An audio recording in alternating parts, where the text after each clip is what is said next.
Salutations readers, welcome to or welcome back to the Studio Writer channel. My name is Nkechi, and for today I'm going to be documenting my experience with reading The Tainted Cup by Robert Jackson Bennett. So I just want to let y'all know that this is pretty much a belated anticipated release. I didn't really know about it until I think a couple months before release day, and I never really read anything by this author before. I've heard of Robert Jackson Bennett because of the Founders trilogy, the books with Founders and all those books, but I've never actually read anything by him.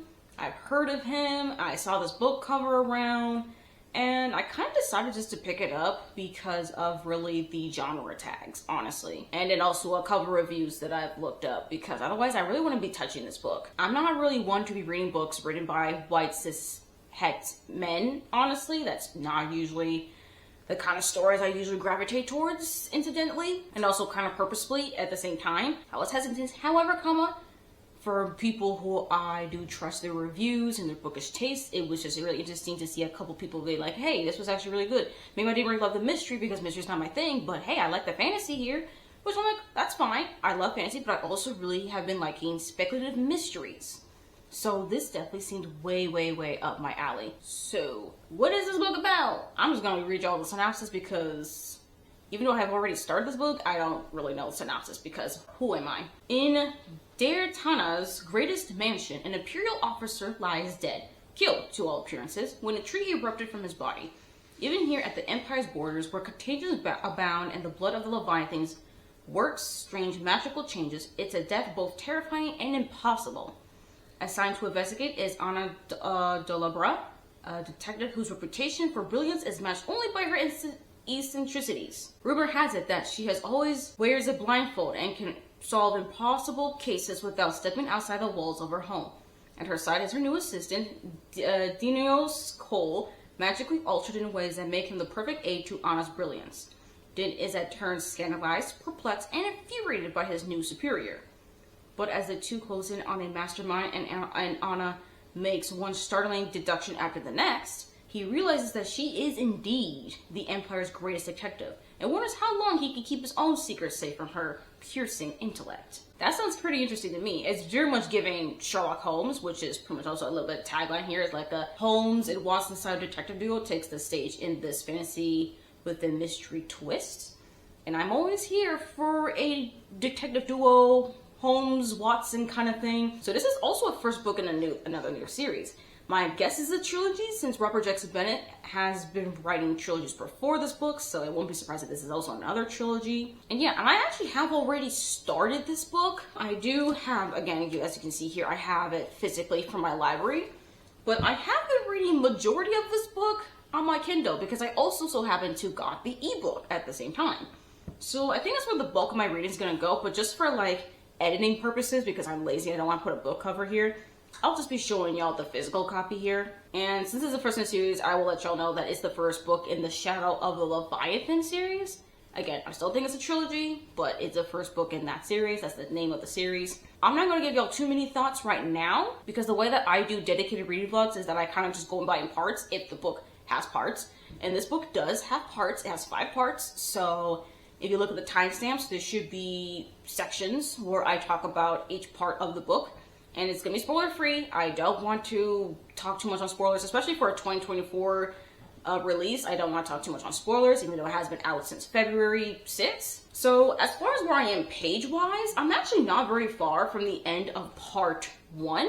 So very soon you'll see me again in regards to my actual full first impressions on this book. But so far, interesting. That's all I'm gonna say, just for now. But yeah, I definitely will talk to you all very, very soon on my thoughts on book 1. Alright, y'all, so I think it's been about an hour later, but it didn't take me long to finish part 1 in The Tainted Cup, which is called The Man in the Tree. I just took a while to update y'all because I wanted to make some notes. Because I want to keep track of things, even though I am no detective. I am not the kind of person to be trying to be figuring out mysteries, murder mysteries. That's not my lane. My lane is trying to figure out this stuff regarding the fantasy world and trying to keep track of all that. for myself, but also for y'all as well, because I do rewatch these videos, so you know, I just want to make sure that I understand what the heck this world is going on. So I'm gonna be looking over here at my laptop here for all my notes and things. So we'll start with the plot. So in the very first chapter, we're pretty much introduced to Din, who is pretty much an assistant investigator to our primary investigator here, so that will be our Watson Holmes duo right there.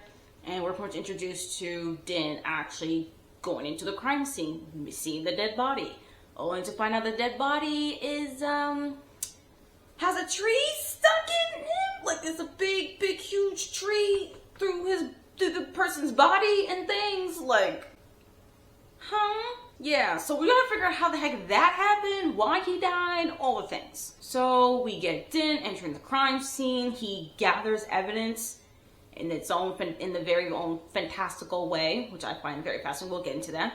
Interviewing the staff, trying to get the witnesses. He gives his evidence to his investigator, his boss, Anna, and then Anna chooses like 3 people that she wants to interview, and then somehow she uses deductive reasoning to figure out the method of how this guy died. So yeah, that's pretty much like plot-wise what has happened in the first, what was it, I think 6 chapters, which is kind of a lot, which makes sense for a standard mystery, but dang though. But let's actually also quickly talk about the characters so far, as far as what we know about Din and Anna. So in this world, which actually this book does provide a map of this empire. So, okay, y'all ain't not gonna be able to see this really well. I hope y'all can see this map here, and it does have like these rings, so there's like these border here, it's like ringed walls, because in this world, since they're so close to the sea, we have these things called Leviathans, which are kind of like these sea beast creatures in the ocean floor and stuff that come up to the surface every wet season. I don't know how often the wet season is, honestly, I'm still learning about that one, but in the wet season, these Leviathans come pretty much close to this country shores and stuff. So the closer you are to the sea, the more in danger that you are, which is why that the capital of this country is like within further inland, while outskirts here towards the sea is pretty much the poorer parts of the country here. And then it also does provide the names of the military ranks as far as people who are participating in the empire. So Anna, who is the investigator here, is Immunis, and our main guy Din is Signum. But the point is, Din is Signa. He is an assistant investigator who was pretty much in this apprenticeship under Anna, who pretty much used to be in like the inner ring of this empire, but then she's been transferred to these outskirts of the empire, basically. She's not happy about that. She'll let you know. She's not happy about that change at all. While looking actually up about this book, at least on Storycraft, it has been tagged, of course, as like fantasy and mystery, but it has also been tagged as queer. So I'm just like, queer? Where? Very much curious about that. It's not something I really have seen much in the reviews, that this does feature like a pretty prominent queer character. I won't be surprised if it is Din, honestly.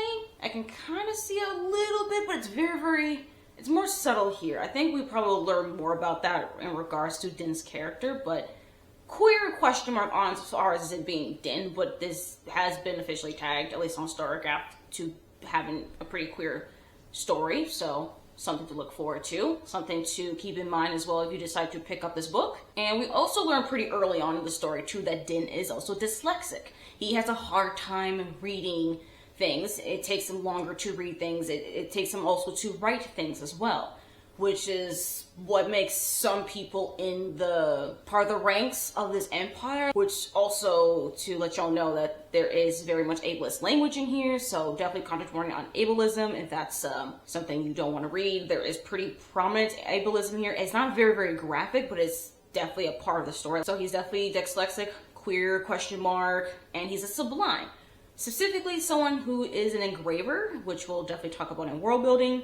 And then Anna, like again, she's humanist. She's like literally a whole rank below the person that died. And she is truly a character. She's very much eccentric. Like the way how she interviews these witnesses and stuff is very much like, kind of like all over the place. Like you're not totally sure what she's really asking. She's asking like the most randomest of things, like literally the most randomest of things. You're just like, what in the world does this have to do with anything? It's like, okay, you kind of already get it. But she really is here for the details, to the point that she's literally wearing a blindfold. Like, she has a blindfold covering her eyes, so the only she's getting from these people is really like their voices on what they're saying, because she wants things to be as factually true, like the actual facts as possible, without any distractions, because she's also altered. I don't know how. No one knows how at this point in the story. I don't know if we'll find out how she's altered, which is a part of the world building as well that I find very, very fascinating. She's been altered to where she is not only able to like read a lot, but also to obtain information, especially through Din, who is an engraver. That whole bit, y'all, is very, very fascinating, and how she's also able to use deductive reasoning, very much like Sherlock Holmes, to reach conclusions. She knows she doesn't have everything figured out, but she was able to figure out the method that this commander guy died, which was very, very fascinating. And that's because of the fact that she's been around this place for a while and been interviewing random people for like hours on like the most randomest of things, and these people are just like stuck here. You're just like, what am I supposed to be doing? Like, what is going on? Truly a character. But the most fascinating part for me, at least, since like I'm more of a fantasy reader than like a murder mystery kind of reader, I'm still getting into mystery, so really I can say more on really is the fantasy world, and it's indeed a pretty unique fantasy world. So like I said, we were talking about like alterations and sublimes. So alterations is pretty much where you're able to magically alter your body. Now there are like 2 ways to do that. For Anna, we're still not totally sure on how she's altered. It's very much obvious that she is. We do not know how, but definitely as far as appearance wise, she does look a little bit different for sure. Like, she has white hair, yellow eyes, that looks more like feline pretty much. At least that's how the book describes her. And then for Din, he's an engraver, so he has like these vials of certain scents, and whenever he's pick up something, like when he's like in that crime scene in the very first chapter, he's able to get into the crime scene and just kind of like see things, he's taking a look around in the area, and then he has a vial of something, like some sort of an aroma, so that he's able to just remember it, to recall such a memory in such a vivid detail. Like the exact detail. Like if he sees a certain stain in a certain spot in the room, he will be able to make note of it, that was in that spot right there with a specific color, viscosity, every single detail. It's so fascinating, and makes sense for this kind of a duo dynamic, especially since I actually completely forgot to even mention this, but Anna does not leave the house either, because if she leaves the house, it does overstimulate her, so she does stay there to do her reading. So that's why Din is the one who goes out and about to get the evidence, especially with its engraving ability, so he can get everything so factually true and right then and there, especially with what he hears, what he sees, smells, anything he's captured. As long as he has a vial of something, he has like a satchel or something of like vials and stuff, so that he's able to recall. So then whenever he picks up that vial and sniffs that smell again, he's able to recall the memory. You know what I'm saying? Like, that is indeed very, very fascinating. And then I talk about the Leviathans, like the sea creature beast things, which I'm still not totally sure on where they come from, why they come. Like, I don't really know all about that just yet. This is pretty much what I know from the first 6 chapters. So hopefully we'll learn more about that as we go on with the story, especially since this series is called Shadow of the Leviathan, so like clearly that plays a bigger part in this mystery series. And there's different people in this empire, like this imperial empire. There's like the apothecals, who are pretty much in charge of like anyone who's magically altered or something, and there's the engineers, who are also in charge of like the seawall, which is part of like the outskirts of the empire that's close to the sea and things, to make sure that's secure and stuff in time for the wet season. So there's the engineers. That's kind of like all I really gathered, really, from like not just looking through here, but also looking on my Kindle, because I was highlighting, making note of certain things in the world building.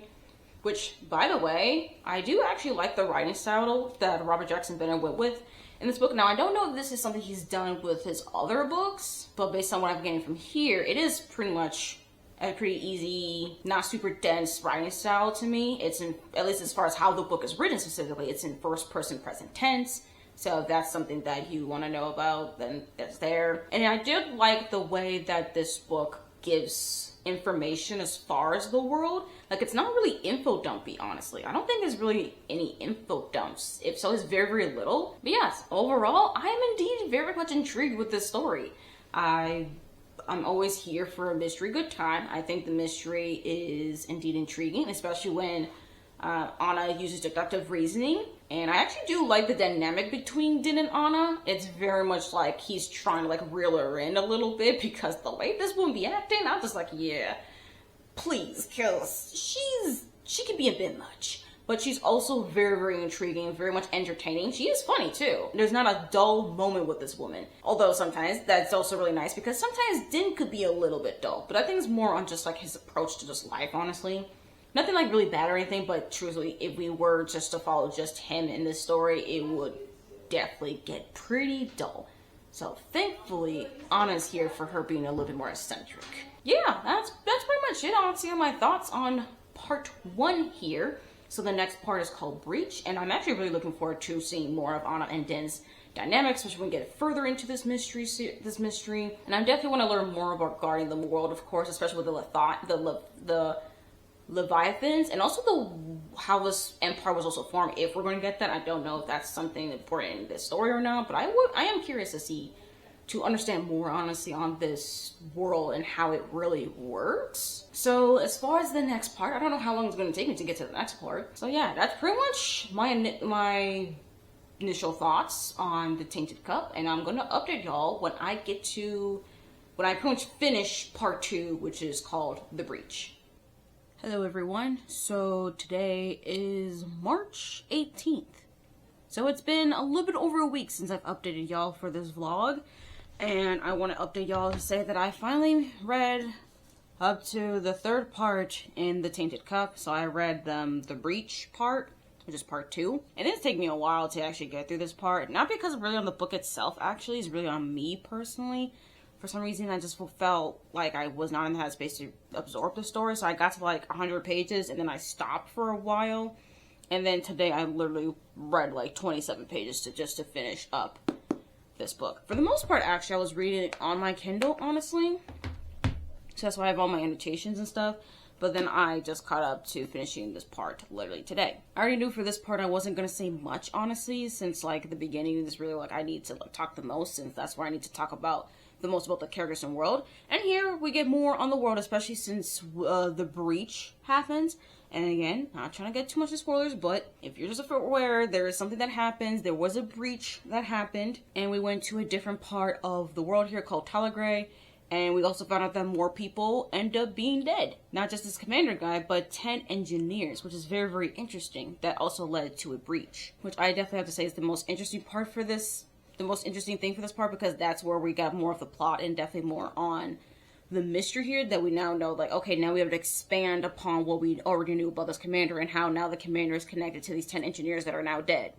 And we're like, okay, so how, like, they all, especially in the way that they all died the exact same way as the commander. So it's like, well, not the exact same way. There's actually a couple differences, which is very, very interesting. And Anna does make note of that. And of course, we have Dan to engrave that in his memory. Speaking of our characters, there's not really much different as far as for them. Of course, we just see them being their natural selves, pretty much trying to continue on with this mystery. I don't really get to know too much more of these characters as much, besides like world building details, really, which is kind of fine. I'm starting to realize that this book is definitely a lot more plot driven and more mystery driven. So if you're more of a plot driven kind of reader, then this is definitely for you, since it's focusing way more on the mystery and the world building, especially on the world building too. But if you're more of a character driven reader, if you don't already like the characters as they are right now, I don't think this is going to be something for you. And I'm just saying this as like someone who's like over 100 pages in.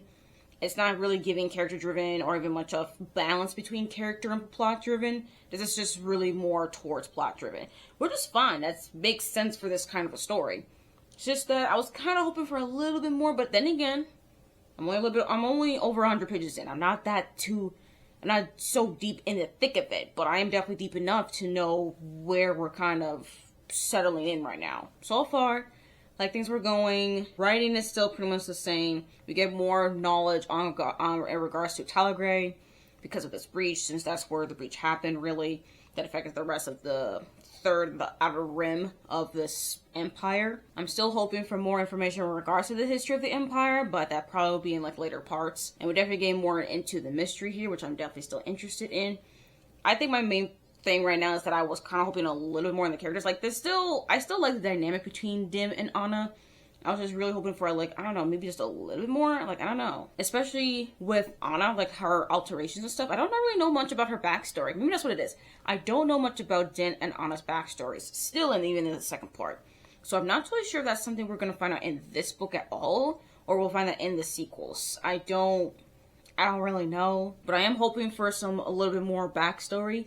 I do get at least a little bit of a glimpse into Din as far as, not like in backstory, but more like how he was trained to be an engraver, specifically to be a sublime. That's what it's called. But yeah, I still pretty much am enjoying the story. I like their dynamic. I was just hoping for a little bit more depth into their characters. We'll see if there is going to be more, or what we get is what we get. I definitely want to see where the mystery is going, for sure, since we still don't really know who the perpetrator is and also the motivation. But we do have mode or method of what weapon of choice and the method as to how these people are dying, give or take. Not specific details, but generally speaking, like the broad strokes. So I am indeed very, very curious to see how that's gonna go in part 3, since part 3 is called 3 Keys and 10 Dead Engineers. So I definitely see that we're gonna get way more information as far as how these 10 engineers have died, especially like since they were not quite all at the same time, but relatively. Especially in the very specific places, seems intentional. But I am curious about these 3 keys, though. I don't know where these 3 keys are referring to. We shall see. But yeah, I'm indeed very much intrigued to see what happens next. So I think the next part's in another like 100 pages. So it might be another while for me to even get through this book. But I definitely need to hurry it up, though, because this physical copy is due on Friday. So if I still want the physical copy to be shown in this, like, vlog and stuff, then I need to hurry the hell up. I still have the ebook on hold for my library. So worst comes to worst, I still at least have the ebook, but I do like having the physical one in hand, especially for times like this where I'm just not in the mood to even pick up my Kindle right now. I'm in the mood to read it physically, so that's what I'm going to be doing. But anyways, I will definitely talk to you all again, hopefully soon. Hopefully not so long, but we shall see. I'm hoping that it will be soon that I will talk to you all about part 3.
Alright, salutations everyone. So, long time no see because I have not updated this vlog in over a month now. And I definitely do feel bad about that. And as y'all can tell, I am literally just out and about. In fact, I'm literally at a local coffee shop. And I just wanted to change the pace to see if I can get back into reading The Tainted Cup by Robert Jackson Bennett. So, I don't know if y'all can also tell either because I definitely have recorded a couple of videos and I forgot to mention that I literally got a whole new vlogging camera. So yeah, so I got a new camera. I am now using a Sony ZV-1F vlogging camera. And so far I'm just trying to get like used to using it, honestly. So things like video quality and the audio quality are different, it's because of all that. So let's get back into the Tainted Cup. Okay, hold up. Can this thing focus on this?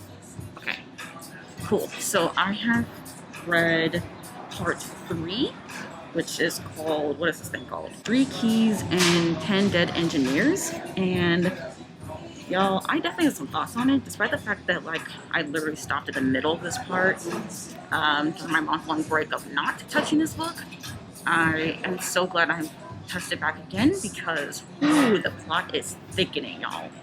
This is where things get really, really interesting regarding the mystery part, especially with now we have, like, the one person who's died, and now we have 10 more people who have died, and now we're seeing how a lot of this stuff is starting to be connected to people, some political people, or a particular group of people who are very, very important to the empire for this world. So if they're behind the fact of this commander and these 10 engineers' deaths or some sort of connection or anything, we're in trouble. But then now we got like a whole twist regarding them, and I'm like, what in the world?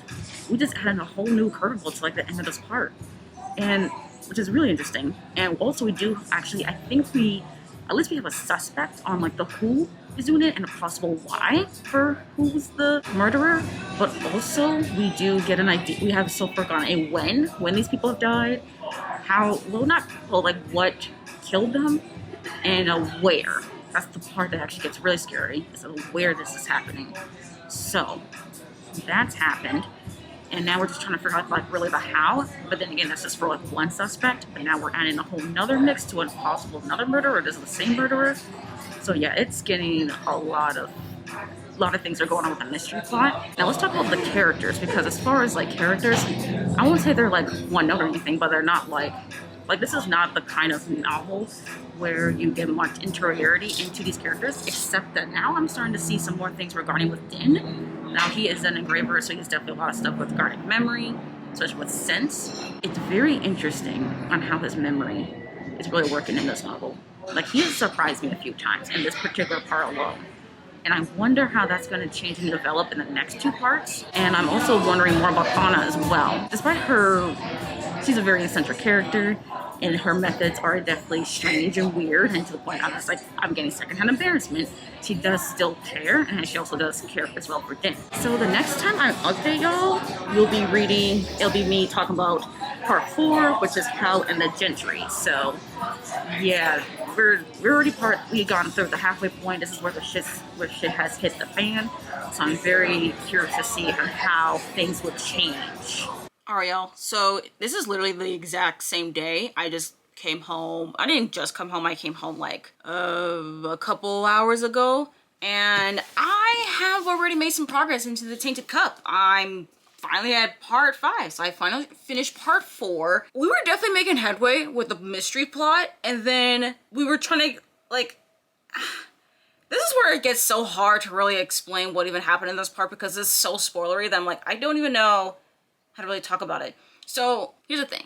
There's definitely like elite people in here that are definitely guilty about something that happened in the past that is now being affected, that probably is a motive for the murder of the commander and the 10 engineers, and even some other people that also possibly have died. Well, actually, that most likely is a separate matter, actually. But then we kind of found out that our suspect, who's possibly the murderer, something happened to them. And now I'm just like, what the fuck are we supposed to do now? I don't know what we're supposed to do now. I'm like, we're definitely making headway into like who, and really possibly who the true murderer is, and motives, and all these things. We're getting all these pieces together, and then all of a sudden it's just, I got to the end of this part, and I'm like, what the actual fuck? Like, what the actual fuck are we supposed to do now? I'm kind of like, I don't even know what to do now. I just feel like whatever's going on, there's definitely, like, I don't know who, like, I'm trying to figure out who and how and why things are moving the way it is, and I feel like the closer we get into finding something, and then we get pulled back again, and I'm like, what the actual fuck? Like, is this like Robert Jackson Bennett's way to just for this story to continue on, or is there some sort of weird puppeteer master person who's going on about all this with these moving pieces to the point that it's making it harder for Din and Anna to really figure out and actually catch the perpetrator? Like, it's so hard to actually catch the people or person, and and all the things. It's just getting really, really difficult. And I'm like, man, I'm so frustrated and how we're just moving things around so much. So yeah, that's where we're at with the mystery plot right now. I'm definitely hooked. I'm definitely gonna say, and I think it's definitely well paced and everything. My frustration is that I feel like we're getting closer and closer, and then we get yanked it all away. And I'm like, damn, like what the actual fuck? But anyways, besides the mystery plot, I started to learn a couple more things about Din. Not really like his past, really, but really on how the augmentations to his mind and stuff, and how that's actually showed that he's actually acquired a new, like a more, not like a new skill, but like a rare skill. And I have to say, and I thought it like, is this have to do with like the way that not only is it augmented, but also the fact that he's also dyslexic? And I was definitely right. So the new change from his augmentation as an engraver has definitely been effective for the fact that he is also dyslexic as well. So I think that's also really, really cool, actually. Now that we're definitely having the plot thickening and to the point that we're getting so close to the real truth here, it definitely means that things are going to get really dangerous. So it's very important, I think, that Din has acquired this kind of new skill. Or actually not really acquired it, but he's also realizing he's had this skill, because I think this is going to be a... Actually, I think it actually has proven that it's gonna be very helpful for him as we get real, because we're already so close to the truth. Like, the way we keep getting so close, but then we get yanked away, that means we're getting closer and closer to the truth here. So, I am looking forward to seeing how we're gonna solve this mystery, and I want to know the who, the what, the when, the where, the why, and the how. I want to be able to make sure we're able to get through everything here. And yeah, so pretty much when I finish this last part, I think that's also when I'll end the vlog. I definitely see myself finishing this. I don't know if it'll be tonight because it's literally 8:30, and I don't think I'll be able to finish it before midnight. Salutations, y'all. I'm here to give y'all my final update and close up the vlog because I have finally finished reading this Tainted Cup by Robert Jackson Bennett last night. And let me just really talk about like the fifth part, the Shadow of the Leviathan. So this is pretty much where we started feeling a little bit comfortable. It's like, okay, I guess after the event of part 4, it looks like, okay, maybe we're done, even though I totally knew. I was like, we're not done. We ain't done. Even if it's trying to be an unsatisfactory kind of ending kind of thing, this is not how we're gonna do it. Thankfully, I was definitely right. There was more to this, and we got so many review after review after review after review. Like, there was just a whole chapter of just reveals where we finally get the revelations of things. We finally get an answer to things because Anna has solved it. She has figured it out, and in fact, she's even figured it out for a long while. Well, not like long while, but like as soon as a certain thing happened, it started to really click into place, and then she just had to make sure she confirmed her suspicions, and bam, she got it right. And while I wasn't really here to really be guessing, I was just here just to make sure I'm following the thread of logic, because that's just how I look at mysteries. It's like, look, I know I'm not no detective. There's no way I'm going to be able to like guess the true identity of a certain perpetrator or anything.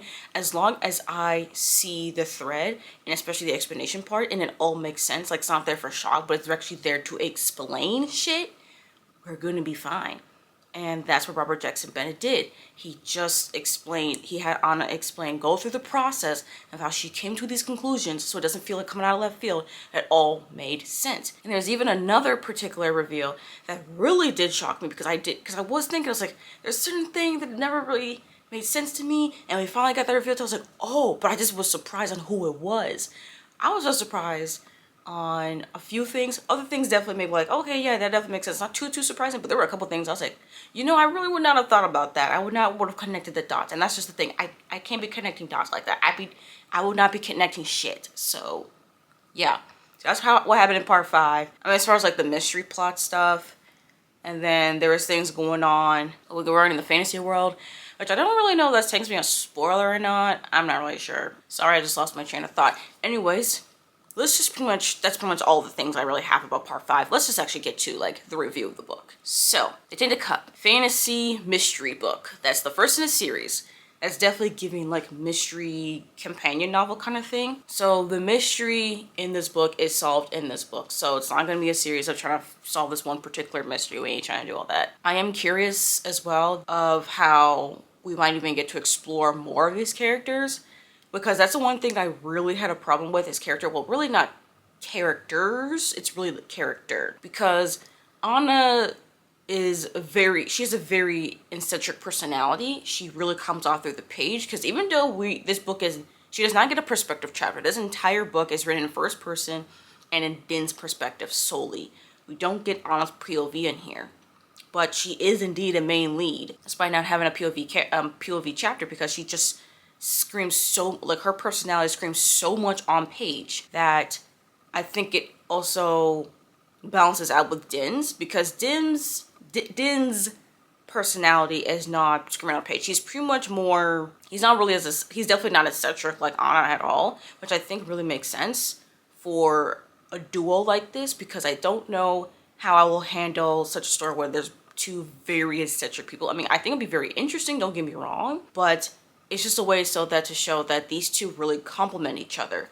They have certain strengths and weaknesses that they need both of them to work. And I think for a duo like this, it's definitely something like, hey, it's a give or take kind of thing. It's a give and take kind of partnership. Like, you have this, I have this, you don't have this, I don't have this, but it's a way that we help with each other. And while I commend Bennett for writing such a duo like that, I do prefer if Din had a little bit more just to him over his personality, just a little bit more. He definitely got more interesting though, especially with his memory abilities, for sure. I just wish though there was still more to him.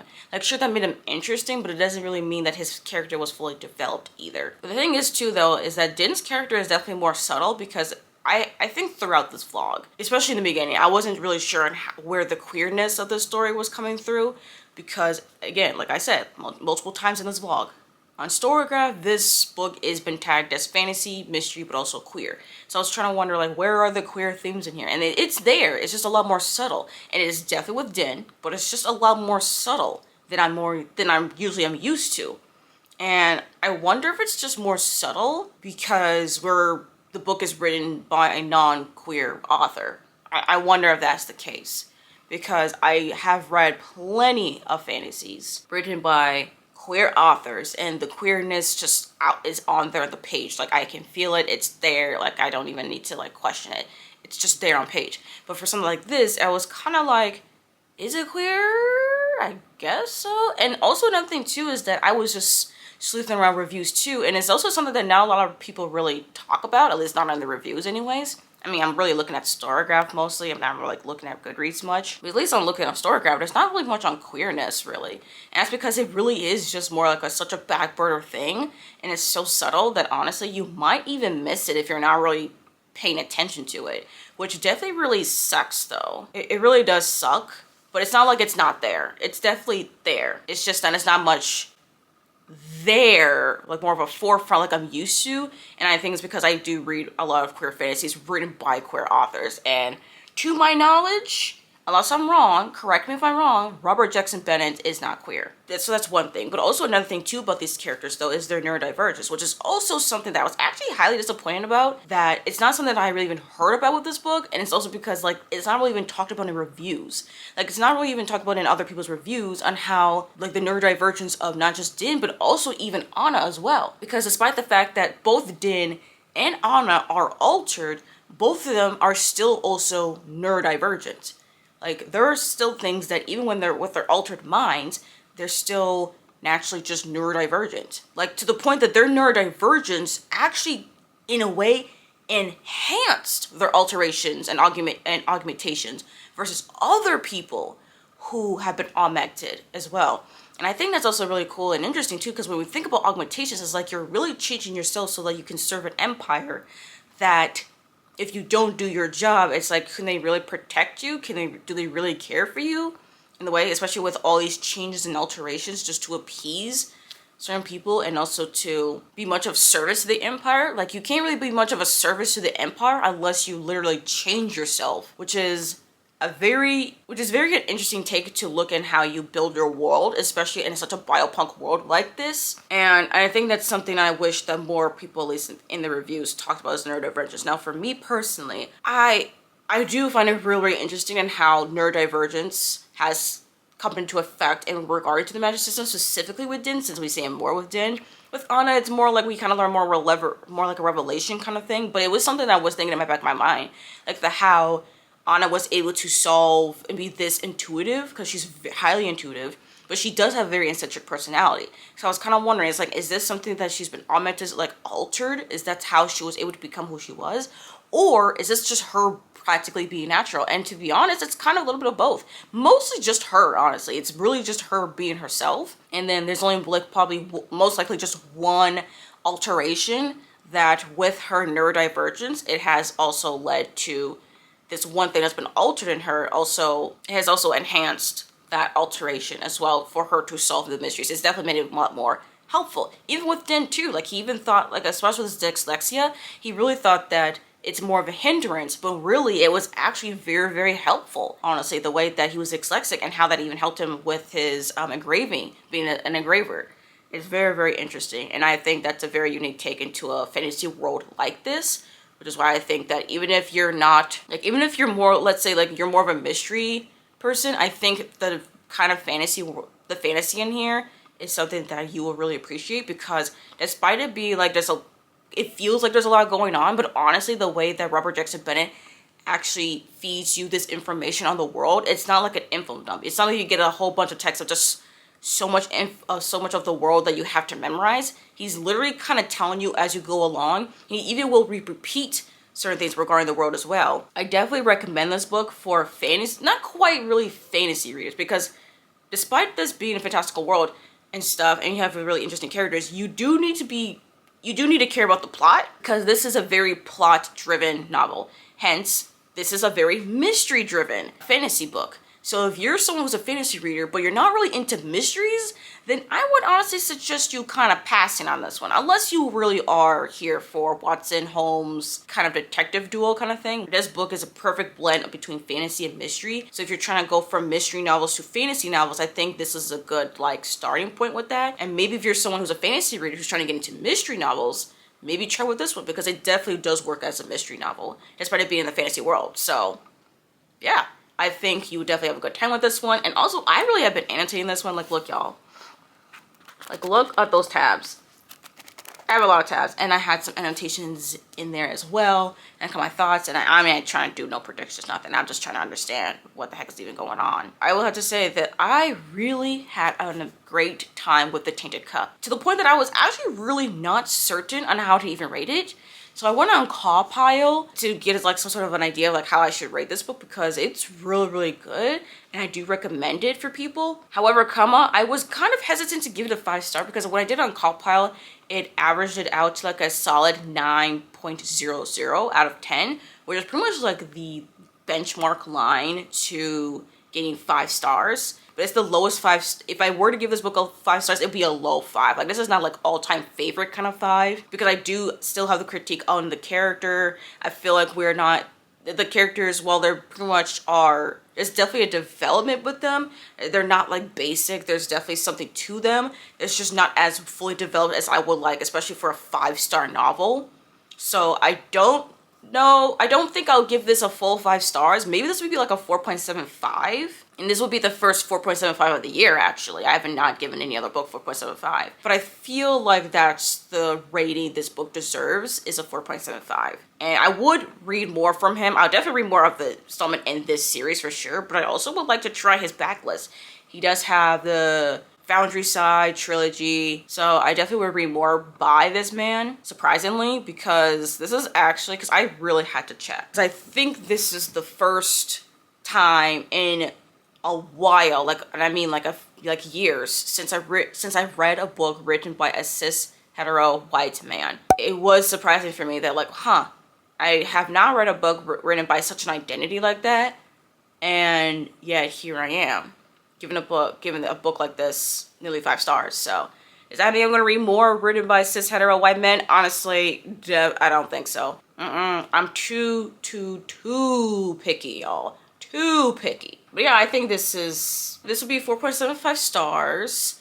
I definitely recommend it. I don't think I can really recommend to just anyone. It's just specifically really for fans of both mystery and fantasy, but more so mystery than fantasy, since this follows more as to like a mystery plot, even though it's a pretty substantial, well-intricate, well-developed fantasy world. So you have to be interested in fantasies, but you also have to be interested in mysteries. If you're not interested in mysteries, pass on this. So yes, that is pretty much it, y'all. That is all my thoughts on the Tainted Cup. I have no idea how long this vlog is gonna be, but I hope y'all had a good time with this one.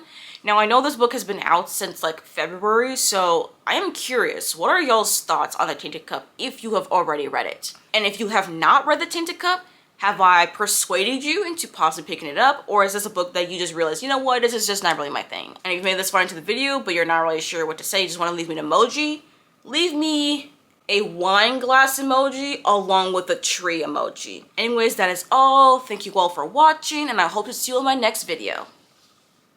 Bye.